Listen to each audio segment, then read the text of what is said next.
জামাই, ঘর জামাই থাকতে তোমার লজ্জা করে না? সৎমা, তুমি যদি আমার নিজের মা হতে তাহলে আজ তোমার জামাইকে এইভাবে মারতে পারতে না। তা জামাইয়ের কি কোনো কাজ বাজ নেই, সবসময় ঘরে পড়ে থাকে? এত সুন্দর একটা হ্যান্ডসাম ছেলে আমার মতো একটা মেয়েকে বিয়ে করে এই বাড়িতে ঘর জামাই পড়ে আছে, আমার ভাগ্য ভালো। বাবু, তোমাকে কিচ্ছু করতে হবে না বাবু, আমি সারাদিন কাজ করে তোমাকে খাওয়াবো। আমি তাহলে কাজে গেলাম। সৎমা, আমি আসি। रुको जरा सबर करो रुको আরে, আমি তো আমার ব্যাগটা ফেলে এসেছি।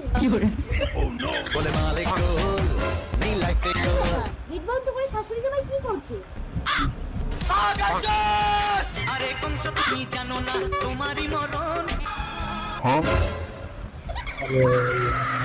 আমার বাবাকে তাহলে তুমি এইভাবে মেরেছো সৎমা? Hello police. পৃথিবীতে যখনই যখনই অসুর মায়ের ইজ্জত লুটতে চেয়েছে তখনই তখনই দেবী অসুরের অকাল বোধন করেছে।